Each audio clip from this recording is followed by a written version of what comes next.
Uno, dos, tres. Recording in progress. Muy buenas tardes, doctora Alisela. Nosotros somos el correspondiente grupo 4. Nos toca hablar sobre lo que vendría siendo el capítulo 7, que corresponde a lo que es el tubo intestinal y las cavidades corporales. Nuestro grupo está formado por los siguientes participantes: Heidi Peguero, Juana María Peñas Marmolejos, Yaimili Rancier, Ruth Dester y mi persona José Gregorio Gil. A continuación, la dejo con la primera participante del grupo, que le va a estar hablando sobre el tubo sobre otro tubo. Muy buenas tardes. Yo le estaré hablando sobre en qué consiste el tema un tubo sobre otro tubo, y empezaré hablándoles sobre la capa dorsal, que se da durante la tercera y cuarta semana, donde el ectodermo forma una placa neural. Esta placa se enrolla y forma un tubo que luego se va a convertir en el encéfalo y en la médula espinal por un proceso llamado neurulación.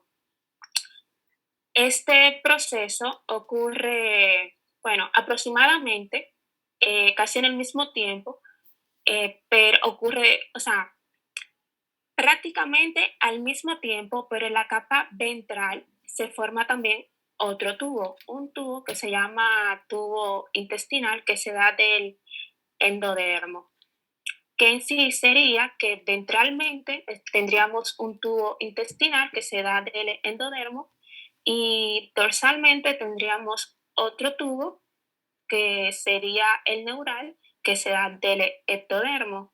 Y en sí estos dos tubos se unen y dan un tubo sobre otro tubo.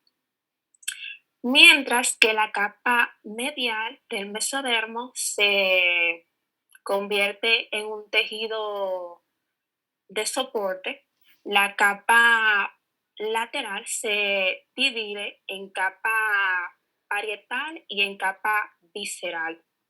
La capa visceral se va a enrollar en sentido ventral y al final va a quedar junto con la capa parietal y el tubo intestinal, junto con el ectodermo que lo recubre. Esto van a formar lo que son los pliegues laterales de la pared ventral, que van a quedar uno a cada lado del embrión. Estos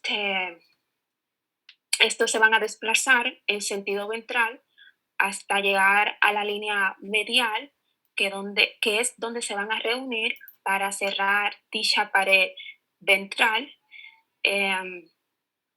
Cabe destacar que el espacio que queda entre ambas capas se llama o es denominado cavidad primitiva, y que dicha etapa se da entre la tercera y la quinta semana.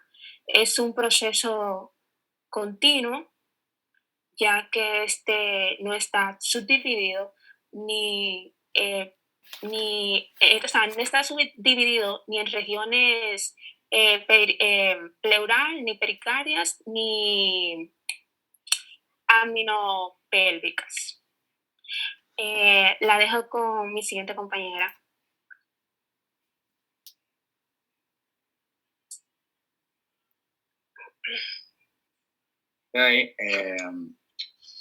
Como ya les dije, mi nombre es José Gil y me corresponde lo que vendría siendo el tema de formación de la cavidad embrionaria. Bueno, la formación de la cavidad embrionaria lo podemos definir a partir de la tercera semana de embarazo. Es decir, que durante la tercera semana de embarazo, o para ser más exacto, al final de la tercera semana de embarazo, ¿me escuchan? Sí. Durante el final de la tercera semana de embarazo, como les decía, lo que vendría siendo el mesodermo, se despliega o se divide en dos. Entonces, este se va a diferenciar en lo que es un mesodermo paraxial, como lo vemos ahí en la imagen, y este es el que le da origen a lo que son los somitómeros y lo que son las somitas también. Entonces, como dije, este se va a desplegar en lo que vendría siendo un mesodermo intermedio, como el que vemos en la imagen, en la parte derecha de la parte A. Este se va a desplegar en eso, en lo que vendría siendo el mesodermo intermedio, que este es el encargado, o este es el que o a partir de él es el que se le da origen a lo que es el aparato urogenital del feto. Y el otro vendría siendo lo que es el mesodermo de una placa lateral, que este es el encargado, o a partir de él se forma lo que vendrían siendo las cavidades corporales o la cavidad corporal del feto o del cuerpo.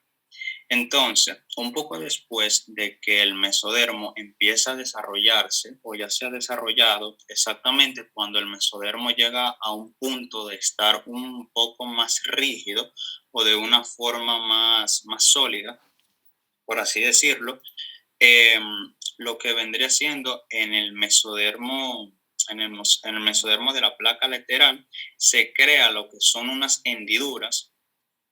Se crean unas hendiduras, que esas hendiduras progresivamente lo que hacen es como fusionarse, sí, como que se fusionan y se crea, o sea, sí, se fusionan en una sola, se unen, por así decirlo, de una manera más llana, y cuando esto se realiza, este proceso se realiza, posterior a eso, lo que tenemos o lo que obtenemos es que el mesodermo se divide en dos capas, teniendo que la primera capa vendría siendo lo que sería la capa parietal somática, y esta se continúa después de ello en una capa parietal igualmente, pero esta vendría siendo extraembrionaria, que esta es la que rodea o la que recubre todo lo que es el apnion. Esto vendría siendo, como dije, en la tercera semana o al final de la tercera semana de embarazo. Entrando a lo que vendría siendo la cuarta semana de embarazo, tenemos que la cuarta semana de embarazo, durante la cuarta semana de embarazo, lo que vendría siendo el mesodermo, sí, lo que, o sea, sucede, lo que es que se despliega en dos, es decir, hay dos despliegues en lo que vendría siendo las paredes laterales del cuerpo del feto. Esto es debido a que el feto durante la cuarta semana de embarazo crece de una manera central, es decir, centralmente. Y esto es debido, esta formación es, sí, es debido a que es por la capa parietal del mesodermo lateral, y también del ectodermo, que este se encuentra allí por encima de ella misma, anteriormente mencionada. Entonces, a su vez de que este proceso se lleva a cabo, lo que sucede es que el endodermo de la luz del tubo intestinal del feto, lo que hace es que como que se despliega hacia una forma ventral, y cuando este llega o este culmina de desplegarse a una forma ventral, lo que obtenemos posterior a él es que tenemos la creación de lo que vendría siendo el intestino, el tubo intestinal del feto. Ya al final de la cuarta semana, lo que hay también es un despliegue de lo que vendría siendo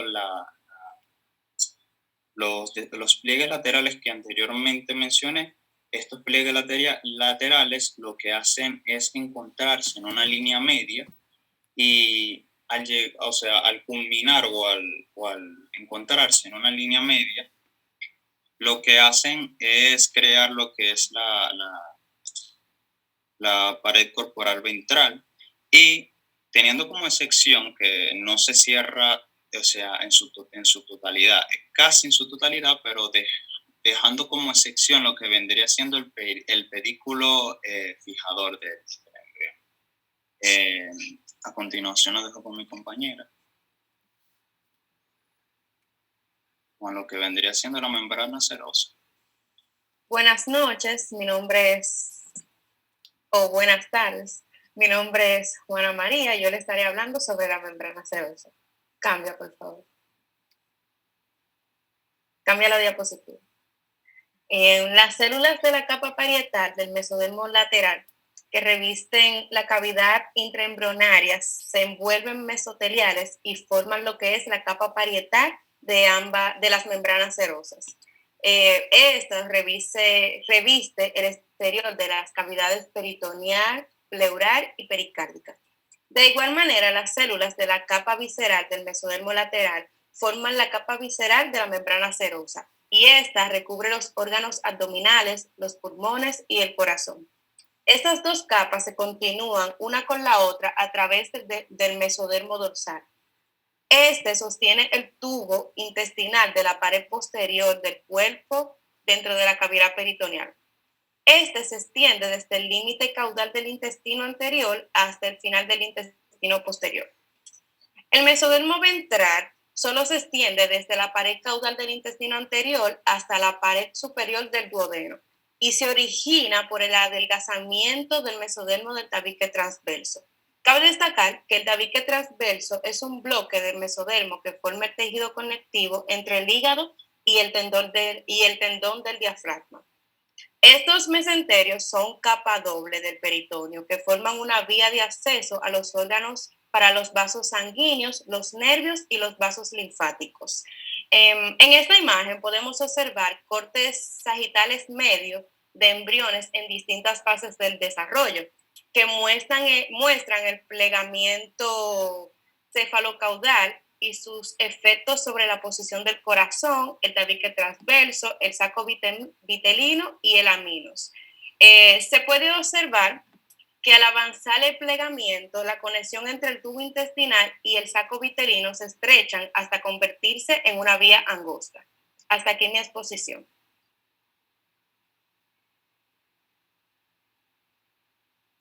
Siguiente. Ok.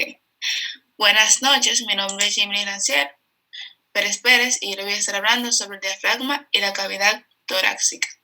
El tabique transverso es una placa gruesa del mesodermo que ocupa el espacio situado entre la cavidad torácica y el pedículo del saco vitelino. El tabique se deriva del mesodermo visceral que rodea el corazón y se posiciona entre la cavidad primitiva torácica y la abdominal, cuando el extremo del craneal del embrión crece y se dobla en posición fetal al final de la cuarta semana. Esto cumple varias etapas o pasos. En la primera, este tabique no se separa completamente de las dos cavidades, sino que se queda en una abertura grande que son los canales pericardoperitoneales, a cada lado del intestino anterior. En la segunda etapa, las ñemas pulmonares empiezan a crecer dentro de los canales pericardio-peritoneales en dirección caudo-lateral, haciendo que estos canales se hagan demasiado pequeños y los pulmones comiencen a expandirse dentro de las mesénquimas de la pared del cuerpo hacia la parte dorsal, lateral y ventral. Y en la última etapa, al principio de los pliegues pleuroperitocardinales aparecen en forma de pequeñas crestas que se proyectan dentro de la cavidad torácica primitiva no divididas. Al expandirse en los pulmones del mesodermo, la pared y el cuerpo se dividen en dos componentes. El primero es la pared definida del tórax y el segundo una membrana llamada membrana pleuropericardinal, que son extensiones de los pliegues pleurocardinales que contienen las venas cardíacas comunes y los nervios frénicos. Finalmente se fusionan con el pedículo pulmonar, dividiéndose en la cavidad torácica en una cavidad pericárdica y dos cavidades pleurales. En el adulto, la membrana pleuropericardial se forma el pericardio fibroso. Gracias.